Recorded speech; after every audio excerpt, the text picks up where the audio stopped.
Bonjour, dans cette vidéo nous allons découvrir le concept de l'Addition Pair Parameters, le hold out, et surtout les processus de rendu et les compléments à ces processus de rendu. Cette vidéo est en deux parties, la découverte théorique et la deuxième partie de cette vidéo sera en fait une mise en pratique.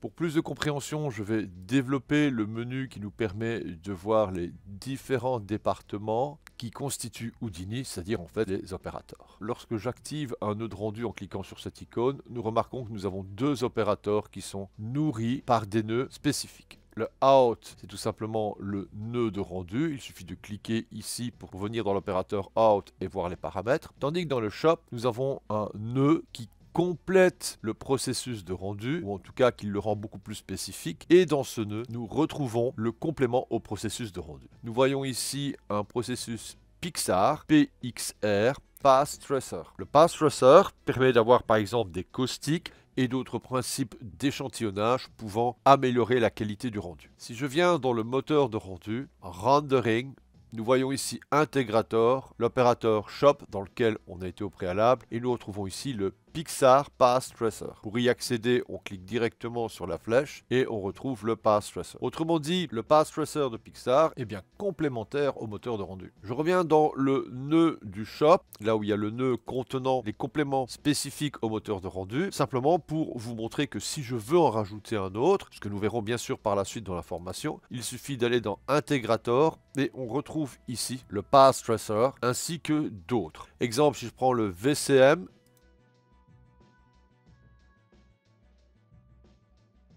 je reviens sur le moteur de rendu, je peux ici, dans Integrator, venir choisir le VCM, Accept, venir dans le nœud et on retrouve d'autres gestions complémentaires au processus de rendu. Bien, je vais supprimer le VCM, revenir sur le moteur de rendu et choisir le Path Tracer qui était par défaut.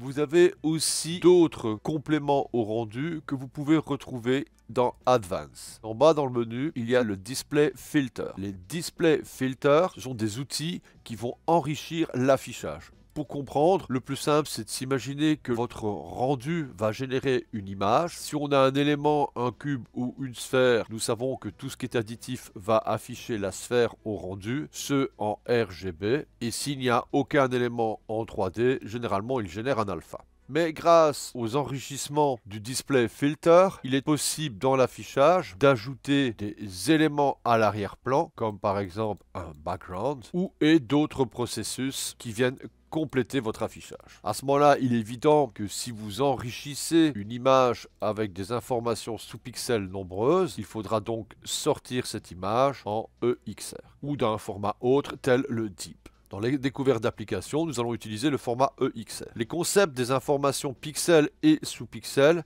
sont abordés dans la vidéo de formation qui aborde tous les concepts relatifs aux informations pixels, sous-pixels, alpha, alpha prémultiplié, 8 bits, 16 bits, 32 bits, virgule flottante, etc. Ce sont donc des notions importantes pour pouvoir comprendre les concepts que nous allons aborder par la suite. Que vous trouvez dans ressources, dans technologie et infographie. Vous retrouvez ici Initiation à l'image qui abordera tous ces sujets fondamentaux. Voici pour ce qui est d'une approche très basique et découverte des concepts pouvant enrichir votre rendu. Ce sont des choses importantes pour comprendre ce que nous allons faire dans la seconde partie, c'est-à-dire la deuxième vidéo qui viendra par la suite. Néanmoins, pour mieux comprendre le processus, je vais ici créer une géométrie. Donc je vais faire une sphère, donc tab sphère. Cette sphère, je vais réduire le nombre de subdivisions. Je vais diviser par 2 les propositions proposées. Donc 13, je vais mettre 7 et 24, je vais mettre 12. Je vais créer une caméra. Nous avons donc ici une caméra qui affiche une sphère très peu subdivisée. Si je clique sur Hyper Render, automatiquement l'Image Tools va s'afficher et je vais voir ma sphère qui est calculée en RGB sur de l'alpha. Je rappelle que si j'appuie sur G, je vois le channel alpha et si j'appuie sur A, je vois tous les composants RGB de mon image. Ce qu'on appelle les informations pixels et l'alpha est l'information sous pixel. Pour revenir à mon explication au préalable, ceci est donc ma première image avec un élément et un alpha. Je vais maintenant enrichir le rendu avec une autre image que nous allons voir dans le processus display du rendu. Je vais maintenant nourrir l'opérateur shop avec cette nouvelle information, qui peut être une image ou une autre information colorimétrique. Dans le nœud propre à RenderMan, bouton de droite, dans Filtre, vous allez retrouver des icônes avec des caméras colorées et c'est eux que nous allons utiliser. Nous avons ici un Pixar, PXR, Background Display Filter. Je vais gérer la couleur du background en mettant quelque chose de très visible. Je retourne dans le moteur de rendu.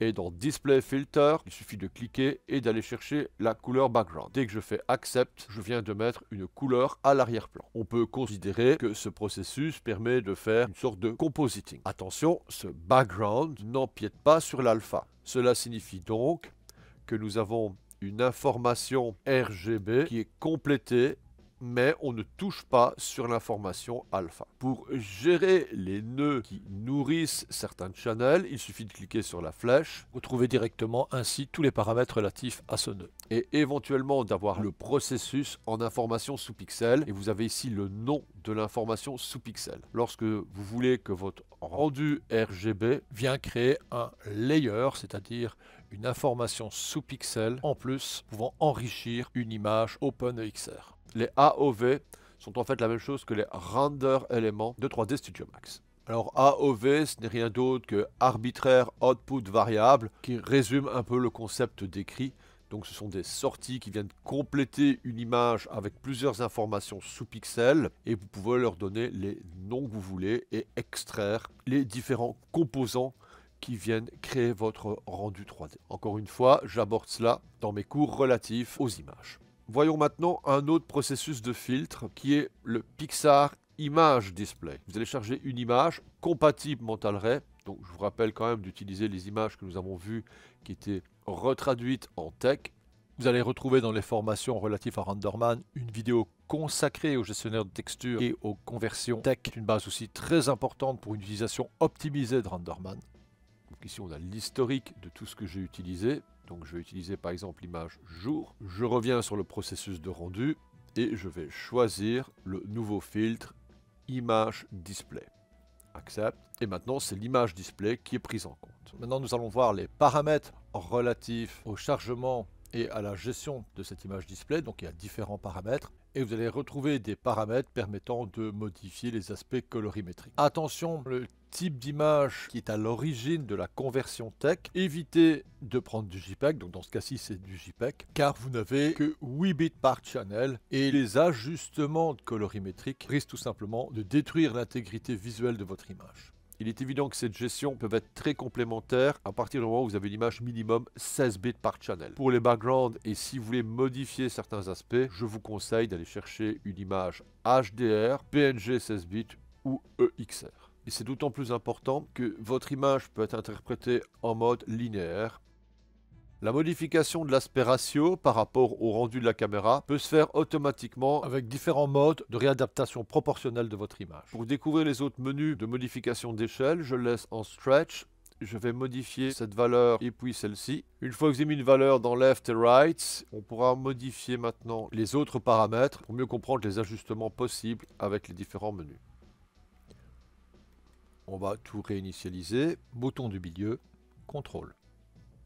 Les offsets XY permettent tout simplement de faire glisser votre image pour ajuster la spatialisation du background. Le Scale X, c'est quelque chose que nous allons souvent utiliser pour inverser l'image, pour la voir en fait réellement d'origine. Et nous verrons que l'on peut ici encore rajouter des choses très intéressantes. Le Hold Out, qui va être le sujet de la suite de cette vidéo, et donner un nom pour son information sous pixel. Je vais remettre le Scale X à 1 par défaut, en sachant, et nous allons voir dans la vidéo complémentaire de mise en pratique, que majoritairement, on aura besoin de toujours faire un Scale X sur -1. Pour finir notre découverte sur les filtres, il est tout à fait possible, en information arrière-plan venant enrichir votre rendu, d'avoir un concept type Photoshop avec des layers. Autrement dit, il est possible de venir mettre une image qui vient au-dessus d'une autre image, encore au-dessus d'une autre image, et que tout ce concept vienne nourrir l'arrière-plan. C'est toujours dans les filtres, c'est un combineur.